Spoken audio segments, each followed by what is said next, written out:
ये कहानी है एक ऐसे इदारे की जो 40 साल की हिस्ट्री रखता है और अमेरिका के 16 बड़े फाइनेंशियल इंस्टीट्यूशंस में से एक है, जिसके शेयर की वैल्यू लगभग 48 घंटों में ही 60% तक कम हो जाती है। जी हाँ, हम बात करने वाले हैं सिलिकॉन वैली बैंक की कि इस बैंक के साथ ऐसा क्या मामला हुआ कि ये इदारा बंद होने पर आ गया। वजह जानने से पहले थोड़ी सी बात कर लेते हैं सिलिकॉन बैंक के हवाले से, इसकी हिस्ट्री के हवाले से कि ये कैसे काम करता था। इस बैंक ने अपने ऑपरेशन का आगाज़ किया 1983 में। इसका हेडक्वार्टर अमेरिकन रियासत कैलिफोर्निया के सबसे बड़े शहर सिलिकॉन वैली में है। ये एक ऐसा शहर है जिसमें आईटी से रिलेटेड बहुत सी बड़ी बड़ी कंपनियों के हेड ऑफिस मौजूद हैं, जिनमें गूगल, फेसबुक, एप्पल और लिंक्डइन वगैरह। ये बैंक वेंचर कैपिटल लोन फ्राहम करता था। यह फाइनेंसिंग की एक ऐसी टर्म है जिसके ज़रिए नई स्टार्टअप लेने वाली कंपनीज को और छोटे जो कारोबारी हजरात हैं उनको लोन फ्राहम करते थे, जिनके बारे में ख्याल किया जाता था कि ये बिज़नेस आगे जाके ज़्यादा ग्रो करेंगे।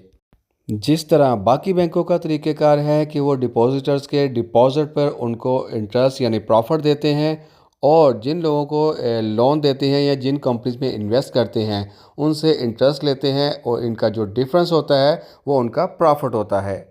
इस बैंक की गुडविल का अंदाज़ा आप इससे लगा सकते हैं कि 2019 के एंड पर बैंक के जो डिपॉजिट थे वो थे 61.76 बिलियन डॉलर पर, जो कि 2021 के एंड पर बढ़कर 199.20 बिलियन डॉलर हो गया, यानी तकरीबन इसमें 206% का इजाफा हुआ। मगर कोरोना के दौरान और इसके बाद आने वाली सूरत हाल में सिलिकॉन वैली बैंक अपनी इन्वेस्टमेंट या फ़ंड को अच्छे तरीके से इस्तेमाल ना कर पाया, और जो प्रॉफिट या इंटरेस्ट उनको वेंचर कैपिटलिस्ट या स्टार्टअप कंपनी से आना था, बैंक उससे महरूम हो गया। मगर जो बैंक के सर पर लाइबिलिटीज़ थी यानी खातेदारों का जो प्रॉफिट था डिपॉजिटर्स का, वो तो बैंक को हर हाल पे करना ही था, और बैंक वो पे करता रहा।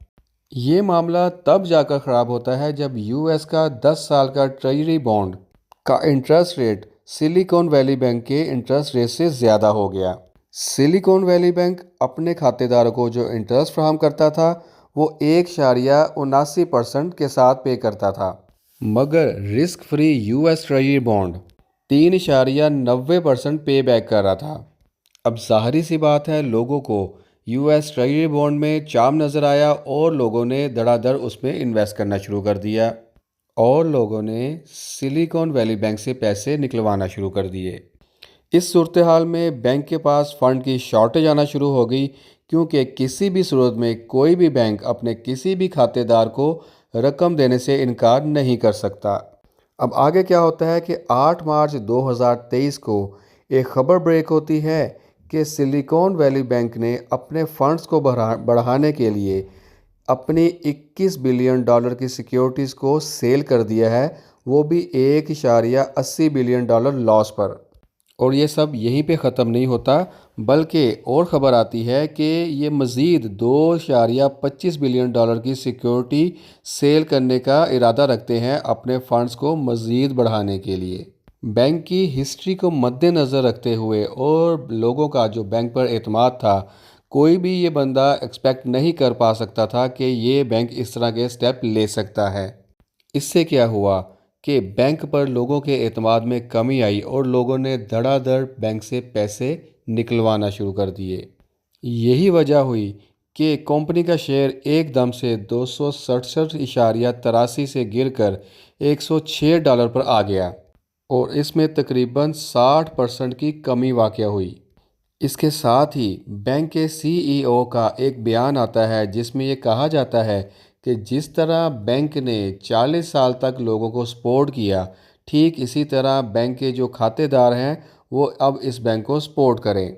बैंक के सीईओ की जानब से ये बयान तो थोड़ा मज़ा का खेज ही लगा, क्योंकि कोई भी डिपॉजिटर क्यों बैंक को सपोर्ट करेगा। फिल वक्त इस कंपनी के शेयर को या इस बैंक के शेयर को हॉल्टेड पे कर दिया गया है ताकि ये मज़ीद ना गिरे। इसके साथ ही इस बैंक के ऑपरेशन को बंद कर दिया गया है, और अमेरिकन रेगुलेटर्स ने एफडीआईसी यानी फेडरल डिपॉजिट इंश्योरेंस कॉरपोरेशन को ये टास्क सौंप दिया है कि वो खातेदारों के पैसे उनको वापस दिलाने के लिए अपना किरदार अदा करे। और साथ ही साथ उन लोगों को भी पाबंद किया गया है कि जिन लोगों ने यहाँ से लोन लिया हुआ है, ताकि वो अपना जो पैसा है, जो बैंक की लोनिंग है, वो टाइमली रीपे करे। यूएसए में बैंक्स कोलैप्स होने का ये कोई पहला वाकया नहीं है। इससे पहले भी 2020 में अलिनमा बैंक को भी बंद किया जा चुका है। और इसके अलावा लेमैन ब्रदर्स बैंक को 2008 में भी बैंकरप्सी पर बंद कर दिया गया था। और इसकी वजह से 2008 में ना सिर्फ अमेरिका बल्कि पूरी दुनिया की स्टॉक मार्केट में भी भूचाल आ गया था। और अब सिलिकॉन वैली बैंक की बंद होने की वजह से भी सिर्फ अमेरिका में ही बैंकिंग सेक्टर को 100 अरब डॉलर का नुकसान हो चुका है। और अब आने वाले दिनों में भी इस बैंक के बंद होने के असरात मुख्तलिफ मार्केटों में नज़र आएंगे। मगर बाज़ माहिरीन के मुताबिक अमेरिका इस सूरत हाल पर जल्द काबू पा लेगा और हालात जल्द नॉर्मल हो जाएंगे। तो ये थी दोस्तों सिलिकॉन वैली बैंक, जो कि अमेरिका का एक बहुत बड़ा बैंक था। इसके बंद होने के हवाले से कुछ इन्फॉर्मेशन। उम्मीद है आपको अच्छी लगी होगी। वीडियो अगर अच्छी लगी है तो इसको दोस्तों के साथ शेयर कीजिएगा, वीडियो को लाइक कीजिएगा और चैनल को सब्सक्राइब कीजिएगा। जज़ाकल्लाह, अल्लाह हाफिज़।